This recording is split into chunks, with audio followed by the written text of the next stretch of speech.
자식에게 버림받고 혼자 죽어가던 내게 걸려온 전화 한 통이 내 인생을 180도 바꿔놓았습니다. 저는 올해 72살 박영숙이라고 합니다. 제 이야기를 들어주실 분이 계실지 모르겠지만 이 이야기를 꼭 누군가에게 전하고 싶어서 이렇게 용기를 내봅니다. 제가 지금 이 글을 쓰고 있는 이 순간 저는 서울 강남의 한 고급 아파트 거실 소파에 앉아 있습니다.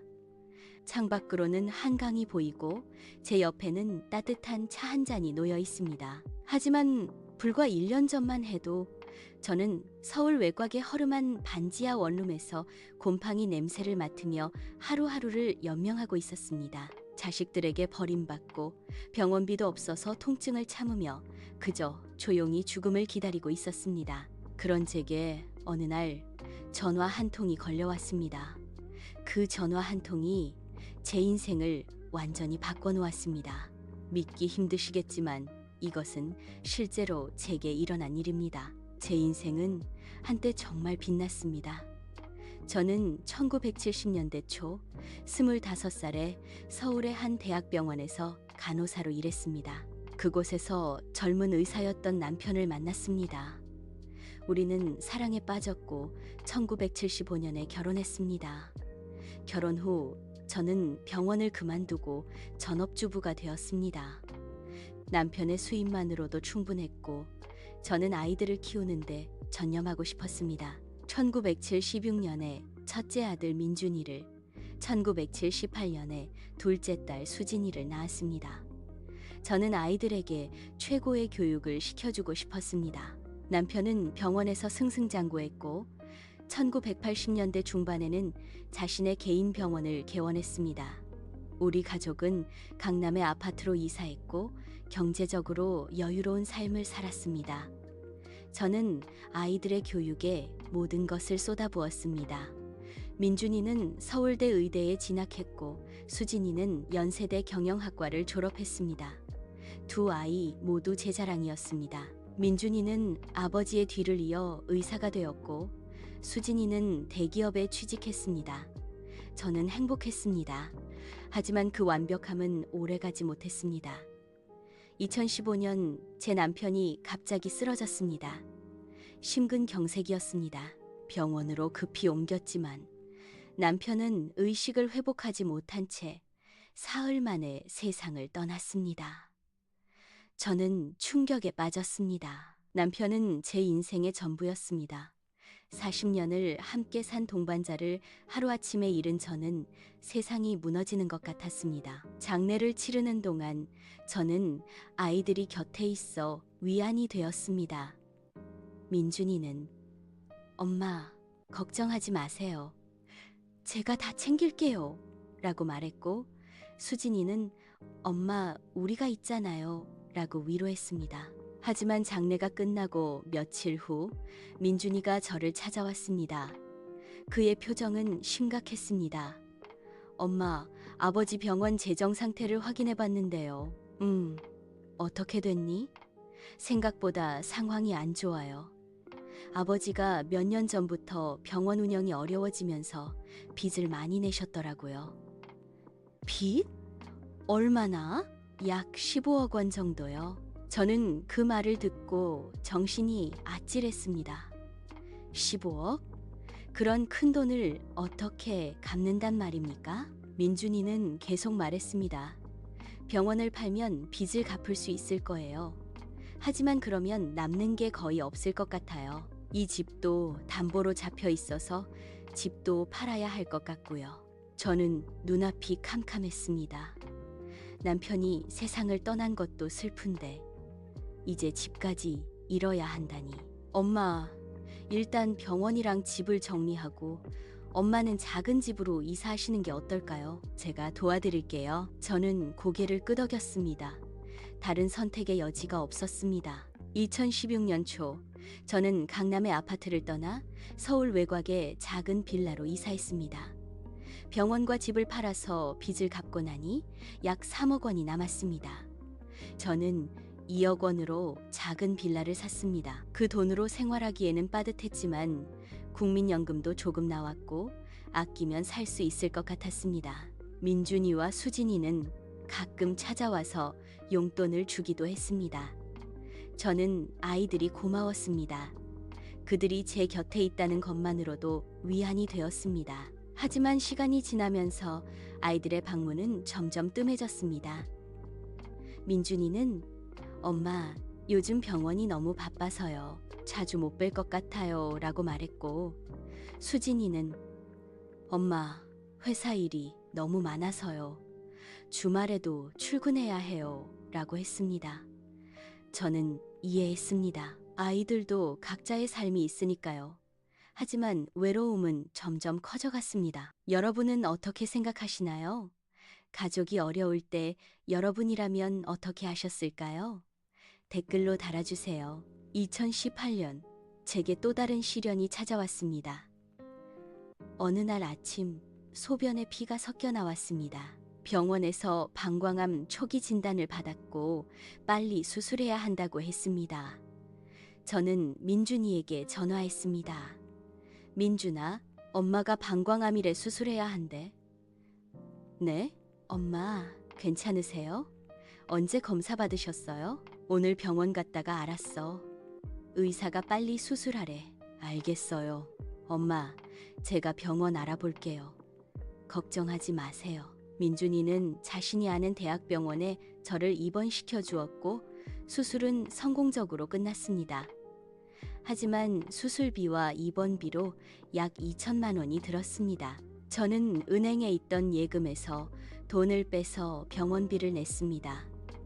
수술 후 회복하는 동안 민준이와 수진이는 번갈아 가며 병원에 와서 저를 돌봐주었습니다.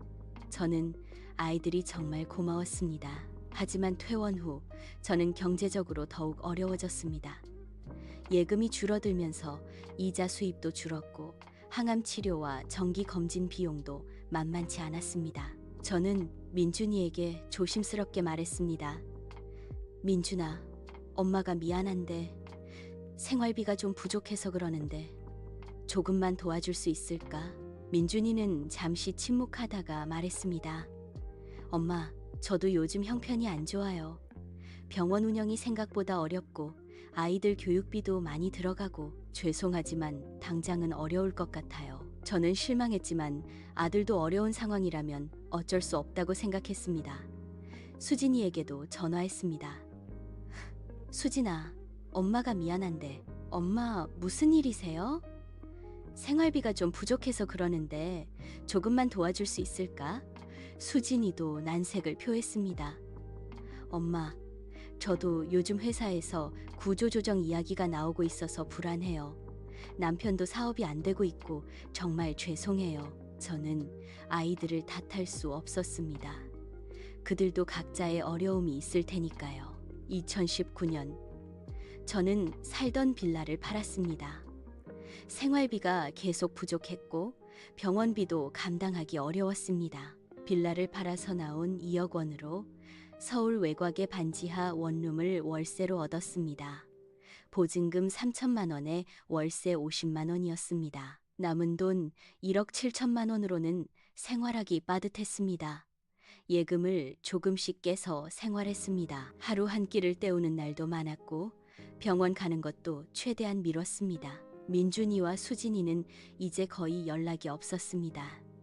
명절 때나 한 번씩 전화가 올 뿐이었습니다. 저는 외로웠습니다.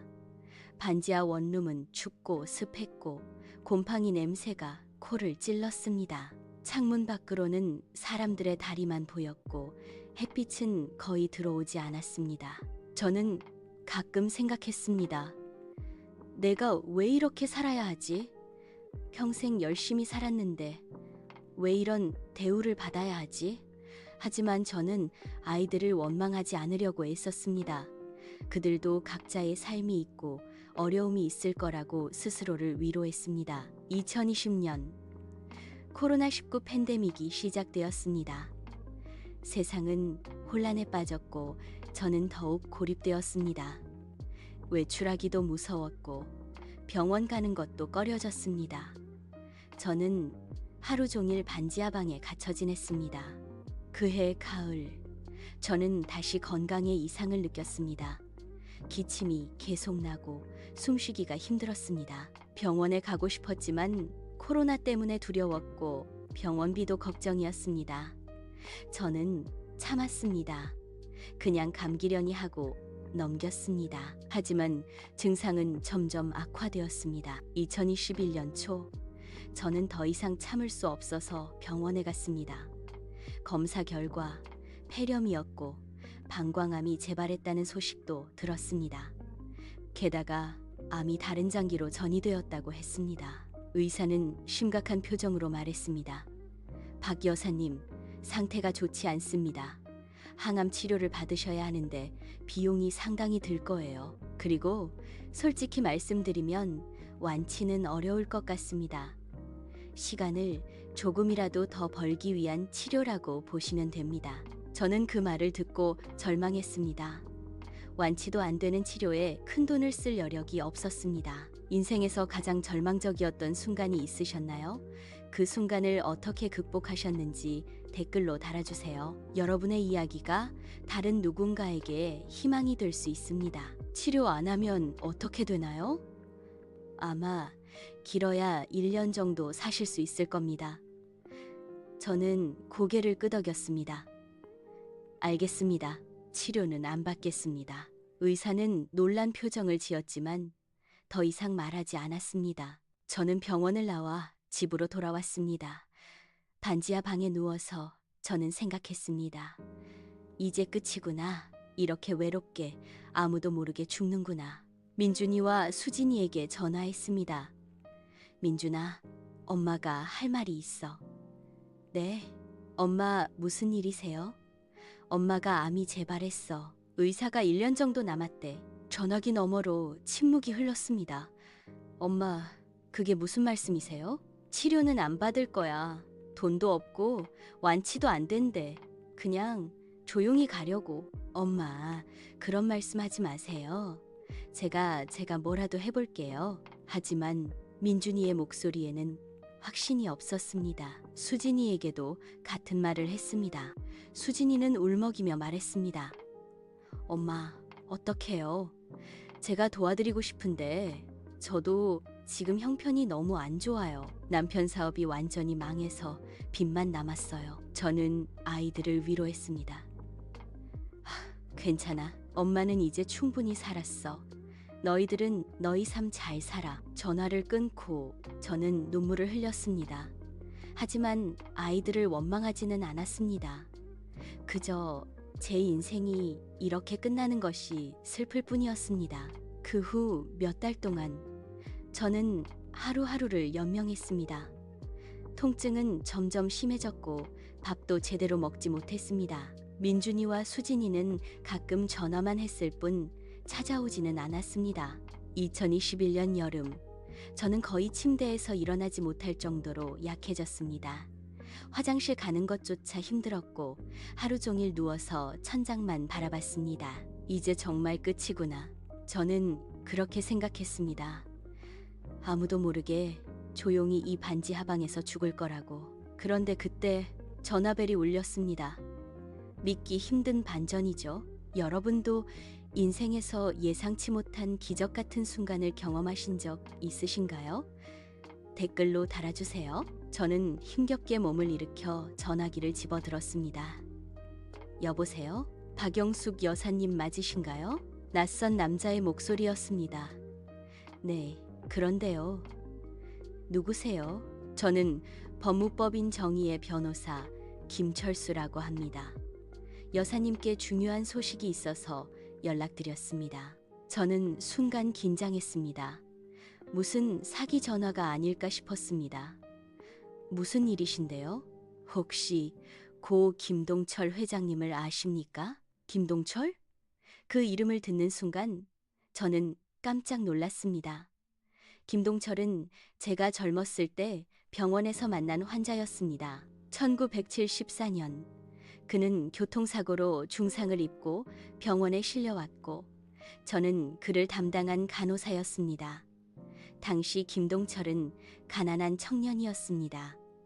병원비를 낼 돈이 없어서 걱정하던 그에게 저는 제 월급에서 돈을 조금 빌려주었습니다. 그리고 퇴원 후에도 그가 회복할 수 있도록 여러 차례 도와주었습니다. 그 후 김동철은 제게 감사 인사를 하며 은혜를 꼭 갚겠다고 말했지만 저는 그냥 웃으며 괜찮아요.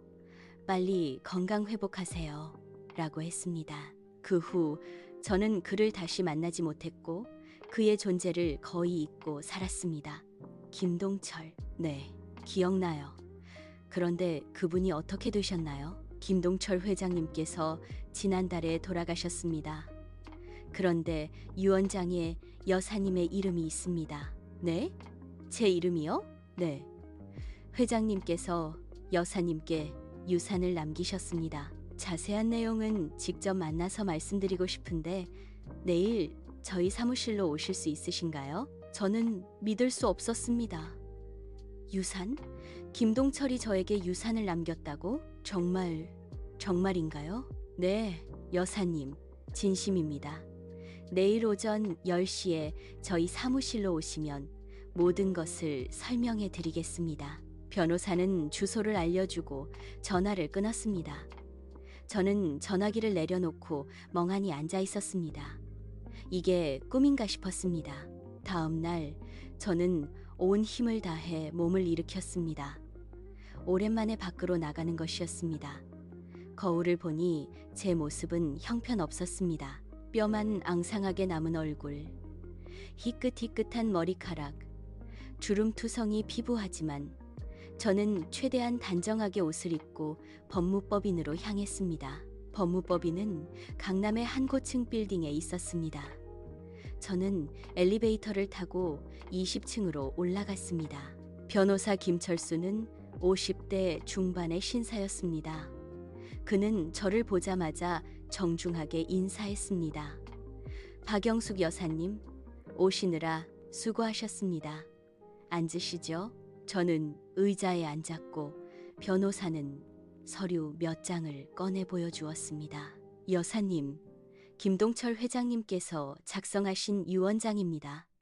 여기 보시면 여사님께 유산의 일부를 남기신다는 내용이 있습니다. 저는 서류를 받아들고 읽어 내려갔습니다.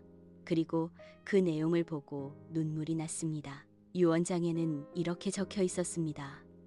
1974년 내가 죽을 뻔한 교통사고를 당했을 때 박영숙 간호사님께서 나를 살려주셨습니다. 그분은 병원비도 없는 나에게 돈을 빌려주셨고 퇴원 후에도 여러 차례 도와주셨습니다. 그분의 도움이 없었다면 나는 지금의 내가 될 수 없었을 것입니다. 나는 평생 그 은혜를 잊지 못했고 언젠가 꼭 갚고 싶었습니다. 하지만 그분의 연락처를 잃어버려서 찾지 못했습니다. 최근에야 사람을 고용해서 그분을 찾았고 이제 내가 세상을 떠나기 전에 은혜를 갚고자 합니다. 박영숙 여사님께 내 재산의 10%를 드립니다. 저는 울었습니다. 김동철이 저를 기억하고 있었다니, 그리고 이렇게까지 은혜를 갚으려 했다니. 변호사가 말했습니다.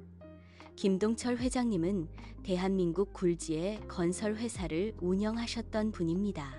회장님의 총 재산은 약 3천억 원 정도이고 그중 10%면 300억 원입니다. 저는 그 말을 듣고 정신이 아찔했습니다. 300억? 그런 큰 돈을 제가 받는다고? 정말인가요? 네, 여사님. 회장님의 유언은 법적으로 유효하며 이미 모든 절차가 진행 중입니다. 여사님께서 서명만 하시면 일주일 내로 계좌로 입금될 예정입니다. 저는 믿을 수 없었습니다. 하지만 변호사는 진지했고 서류도 모두 정식이었습니다. 저는 떨리는 손으로 서명했습니다. 일주일 후 제 계좌에 300억 원이 입금되었습니다. 저는 은행 앱을 열어서 잔액을 확인했습니다. 숫자가 너무 많아서 세는 것조차 어려웠습니다. 저는 그 자리에서 울었습니다. 기쁨의 눈물이었고 감사의 눈물이었고 안도의 눈물이었습니다. 이제 살 수 있다. 치료받을 수 있다. 더 이상 고통받지 않아도 된다. 저는 즉시 병원에 전화했습니다. 선생님, 저 박영숙입니다. 항암 치료 받고 싶어요. 의사는 놀란 듯 말했습니다. 여사님, 마음을 바꾸셨군요. 좋습니다. 내일 바로 입원하시죠. 저는 다음 날 병원에 입원했고 최고의 치료를 받기 시작했습니다. 비용은 문제가 되지 않았습니다. 저는 돈이 있었으니까요. 항암 치료는 고통스러웠지만 저는 참았습니다. 살고 싶었으니까요. 몇 달 후 검사 결과가 나왔습니다. 암이 많이 줄어들었고 전이된 부분도 상당히 호전되었다고 했습니다. 여사님, 기적이에요. 이 정도면 완치도 가능할 것 같습니다. 저는 기뻤습니다. 살 수 있다는 희망이 생겼습니다. 치료를 받는 동안 저는 민준이와 수진이에게 연락하지 않았습니다. 저는 그들이 제게 어떻게 대했는지 기억했습니다. 제가 가장 힘들 때 그들은 저를 외면했습니다. 물론 그들도 어려움이 있었겠지만 저는 상처받았습니다. 평생 그들을 위해 모든 것을 바쳤는데 그들은 저를 버렸습니다. 저는 생각했습니다. 이제 내가 돈이 생겼다고 말하면 그들이 다시 찾아올까? 아니면 여전히 무관심할까? 저는 시험해보고 싶었습니다. 2022년 초, 저는 항암 치료를 마치고 퇴원했습니다. 의사는 완치 판정까지는 시간이 더 필요하지만 지금 상태로는 건강하게 사실 수 있을 것 같다고 말했습니다. 저는 반지하 원룸을 떠나 강남의 고급 아파트로 이사했습니다. 30억 원을 주고 샀습니다. 한강이 보이는 넓은 거실, 따뜻한 햇살이 들어오는 창문, 깨끗한 침실. 저는 오랜만에 편안함을 느꼈습니다. 가구도 새로 샀고 옷도 새로 샀습니다. 저는 제 자신을 가꾸기 시작했습니다. 미용실에 가서 머리를 염색하고 피부과에 가서 관리를 받았습니다. 거울을 보니 예전의 제 모습이 조금씩 돌아오는 것 같았습니다. 하지만 저는 여전히 민준이와 수진이에게 연락하지 않았습니다. 그해 여름 민준이에게서 전화가 왔습니다. 엄마, 그동안 연락 못 드려서 죄송해요. 요즘 어떻게 지내세요? 저는 담담하게 대답했습니다. 잘 지내고 있어. 엄마, 건강은 괜찮으세요? 치료는 안 받으시는 거예요? 아니, 치료받고 있어. 많이 좋아졌어. 정말요? 다행이네요. 그런데 엄마, 치료비는 어떻게 하세요? 돈이 많이 들 텐데. 저는 잠시 침묵했습니다. 그리고 말했습니다.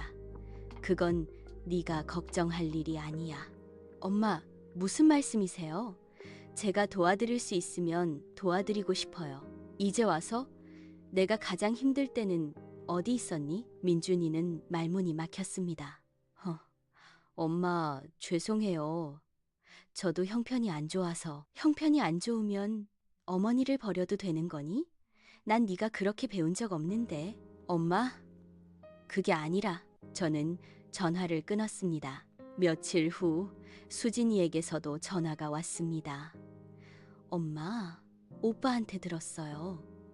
엄마가 화나셨다고. 화난 게 아니야. 그냥 실망했을 뿐이야. 엄마, 저희도 어쩔 수 없었어요. 정말 형편이 안 좋았어요. 그래, 너희 형편이 안 좋았겠지. 그런데 나는 형편이 좋았을 것 같니? 난 반지하 방에서 혼자 죽어가고 있었어. 너희는 그걸 알면서도 외면했잖아. 엄마, 정말 죄송해요. 이제 와서 사과해봤자 소용없어. 난 이제 너희 없이도 잘 살 수 있으니까. 저는 전화를 끊었습니다. 그 후 몇 달 동안 민준이와 수진이는 여러 번 연락을 시도했습니다. 하지만 저는 받지 않았습니다. 저는 그들이 진심으로 반성하는지 아니면 그냥 죄책감 때문에 연락하는 건지 알고 싶었습니다. 2022년 가을, 민준이가 제 아파트로 찾아왔습니다. 문을 열었을 때 민준이는 놀란 표정을 지었습니다. 엄마, 이렇게 좋은 집에 사세요? 저는 민준이를 안으로 들이고 김동철 회장의 유산 이야기를 했습니다. 300억을 상속받았다고 말하자 민준이는 믿을 수 없다는 표정을 지었습니다. 민준이는 잠시 말을 잇지 못했습니다. 그리고 조심스럽게 말했습니다. 엄마, 그럼 이제 걱정 없으시겠네요. 정말 다행이에요. 이제 난 걱정 없어. 그런데 민준아, 너는 왜 엄마한테 왔니? 엄마, 저 정말 죄송해요. 엄마가 힘드실 때 옆에 없어서 저도 변명할 수 없어요. 그래, 변명할 수 없지. 그런데 지금 와서 사과하는 이유가 뭐니? 엄마한테 돈이 생겼으니까? 아니에요, 엄마. 그게 아니라 저 정말 반성했어요. 오빠로서, 아들로서 정말 잘못했어요. 저는 민준이의 눈을 바라봤습니다. 그의 눈에는 진심이 보였습니다.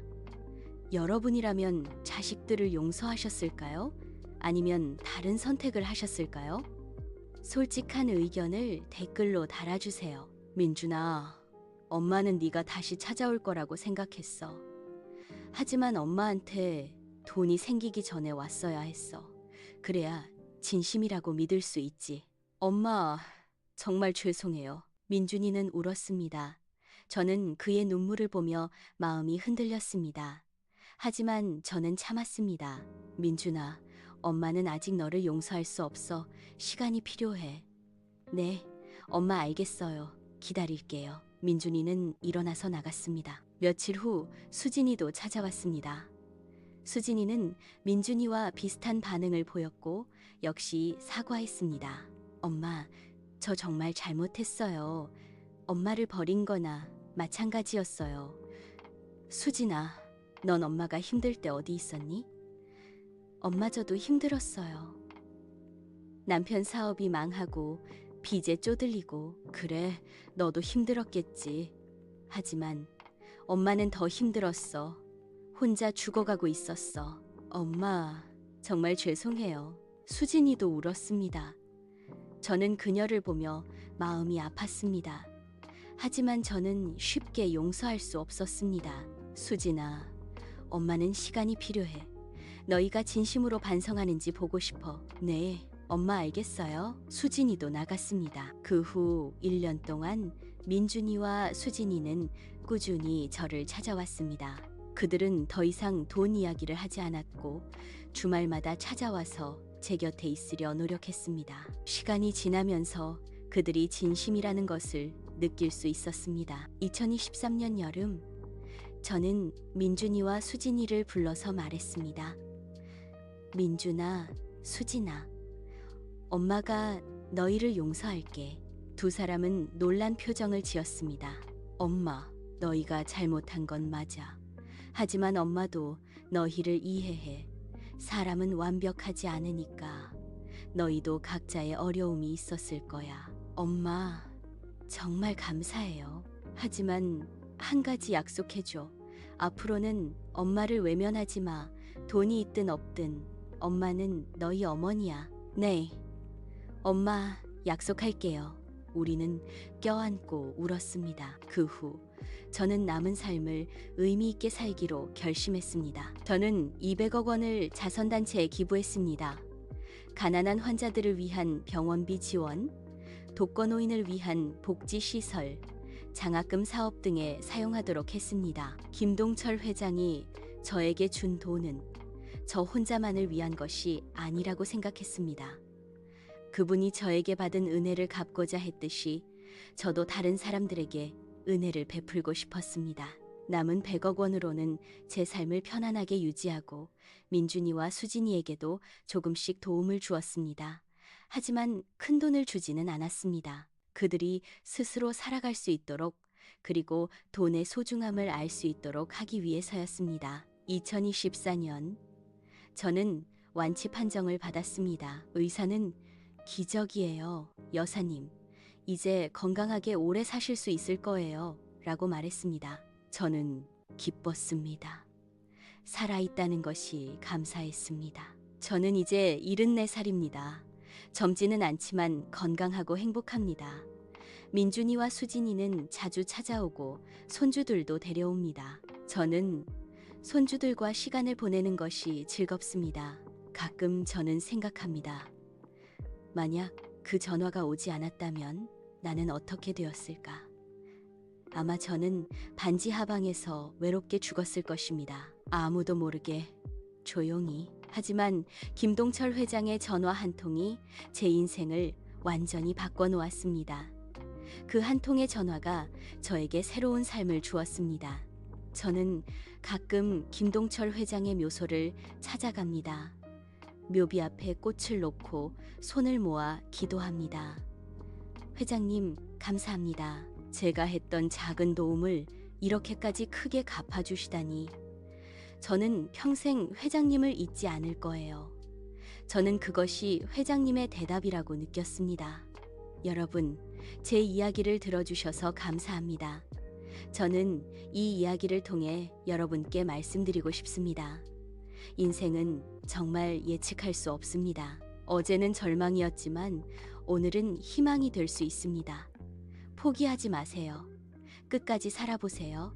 그리고 작은 친절을 베푸세요. 제가 1974년에 김동철 회장님께 베푼 작은 도움이 50년 후에 이렇게 큰 은혜로 돌아올 줄 누가 알았겠습니까? 여러분도 누군가에게 작은 친절을 베풀어 보세요. 그것이 언젠가 여러분에게 돌아올 것입니다. 마지막으로 가족을 소중히 여기세요. 저는 한때 자식들에게 버림받았다고 생각했지만 그들도 각자의 어려움이 있었습니다. 서로를 이해하고 용서하는 것이 중요합니다. 저는 이제 행복합니다. 건강하고 사랑하는 가족이 있고 의미 있는 삶을 살고 있습니다. 여러분도 행복하시기를 바랍니다. 여러분도 누군가에게 작은 친절을 베푼 경험이 있으신가요? 그것이 어떤 결과를 가져왔나요? 댓글로 달아주세요. 비슷한 감동적인 사연이 있으시다면 공유해주세요. 다음 영상의 소재가 될 수 있습니다. 여러분의 이야기가 다른 누군가에게 희망이 될 수 있습니다.